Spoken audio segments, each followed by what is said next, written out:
Olá, alunos, tudo bem com vocês? Então, a proposta de hoje é a gente trabalhar um pouco essa ideia da construção social de gênero, né? Se vocês viram que na semana passada a gente trabalhou um pouco a ideia da estratificação, ou seja, essa forma pela qual a sociedade é organizada em classes sociais, né? E a gente viu um pouco que vai da classe A até a classe D, E, né? E hoje a gente vai tentar justamente refletir esse aspecto que divide opiniões e que gera muitas discussões em sociedade. Como entender melhor a questão de gênero e o que de certa forma, dentro da nossa cultura, vai reforçando essa ideia aí que traz uma desigualdade no tratamento em relação a homens e mulheres, né? Então vamos lá para o texto que nos ajuda a pensar melhor sobre esta questão.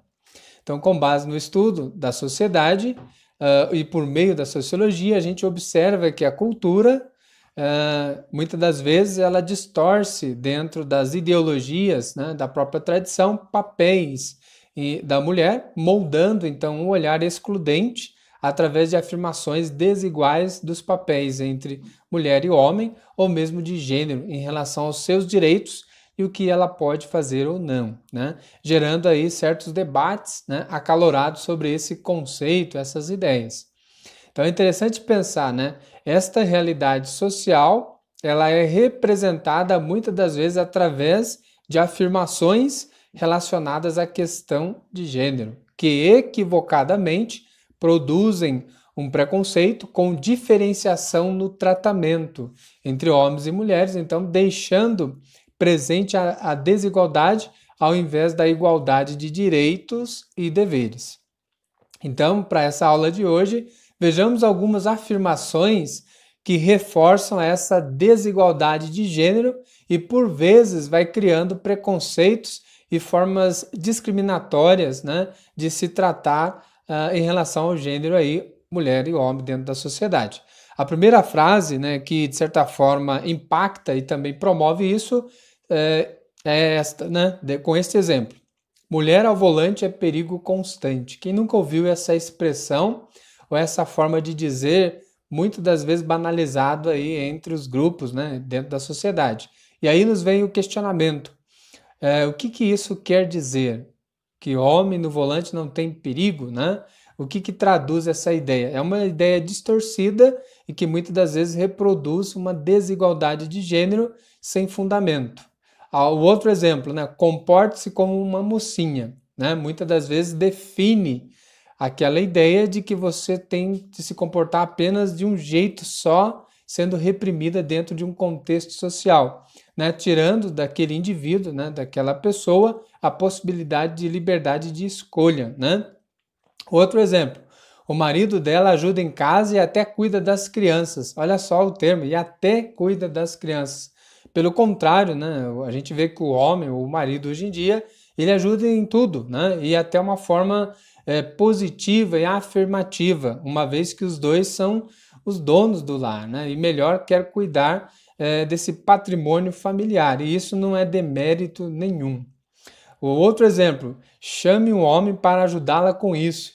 São outras frases que já diz que quando tem o homem ali, de certa forma, aquela coisa vai para frente, dá certo, e já desmerece, né, de certa forma, quando uma mulher está fazendo. Então, são algumas falas que têm como pano de fundo essa desigualdade instaurada historicamente, tradicionalmente, e se reproduz ao longo da cultura. Tem outros ditos, né? Seja macho, né? Como se fosse aquela ideia que o indivíduo afeminado falta nele a qualidade e a virilidade de homem. Também são comportamentos e falas que já geram esse preconceito e tal. Outro exemplo, o homem não chora, que é uma fala bem machista, patriarcal, e que de certa forma a gente pode perceber que o homem chora sim. E não só homem ou mulher, mas o ser humano. Nós somos dotados de sensibilidade e emoção. Por isso, chorar é uma das características que nos define. Nós somos seres emocionais, independente se é homem, mulher, enfim. Outro exemplo, mulheres apoiam mulheres, né? Outra fala também, quer dizer que então o homem não pode apoiar a mulher, não pode também, né, de certa forma, querer que ambos cresçam dentro de uma sociedade, então tem que polarizar. se é homem é de um lado, se é mulher é do outro. É tentar entender que ambos são seres humanos e dotados de direitos iguais dentro da sociedade, mas não criar essa trincheira de um lado e do outro e fazer uma guerra civil aí. Então seria justamente ir além, né, dessas falas que tem por trás escondido um preconceito enraizado numa visão mais, muitas das vezes, machista, patriarcal e que distorce essa ideia de que muitas das vezes mulher é inferior ou sexo frágil ou coisas do tipo que no século XXI já não dá mais para permitir, né, esse tipo de pensamento. Em contrapartida, a gente vai ver algumas frases que são mais afirmativas e que desconstroem um pouco essas visões mais, vamos dizer assim, reducionistas e fechadas sobre a ideia de gênero, né? Primeiro exemplo, todas as pessoas merecem respeito. De certa forma, aí já engloba a ideia de direitos, né? A todos e que eu não posso, de certa forma, marginalizar alguém por qualquer característica que seja.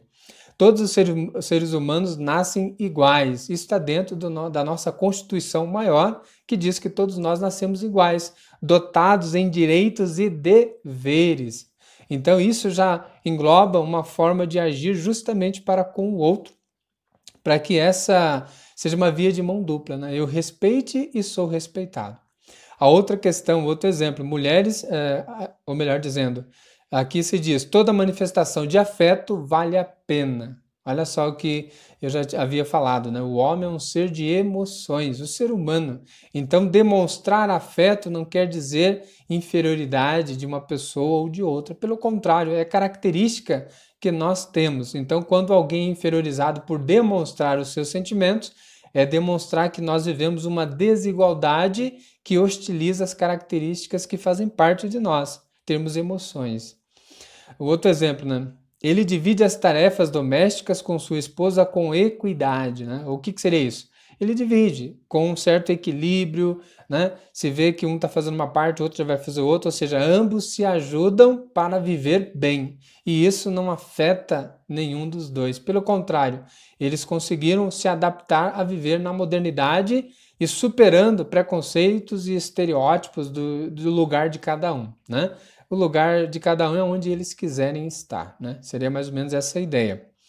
Pessoas perfeitas não existem, é uma fala também interessante, justamente porque muitas das vezes dentro da sociedade nós somos julgados pelas nossas características e pelos nossos defeitos, mas é aquela ideia, dentro do mundo, universo humano, não há uma pessoa perfeita, cada um tem as suas limitações, quer sejam intelectuais, relacionais, profissionais, enfim, nos vários âmbitos da vida a gente não tem e não atinge a perfeição plena.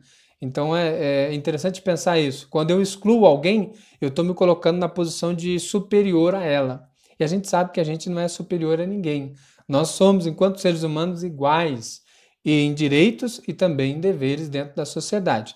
Então, alunos, nesta aula a gente vai justamente discutir um pouco essa questão, que é a ideia da questão de gênero, e perceber que muito das mentalidades que são reproduzidas aí vem através de uma estrutura montada dentro da história que divide as pessoas, né, e colocam ela de frente ou polarizam questões e que isso dificulta o processo da organização social, da paz e da boa vivência, instaurando o conflito, a violência e muitas das vezes até mortes dentro da sociedade. Então, um pouco disso que a gente vai trabalhar. Desde já agradeço a atenção e até a próxima aula.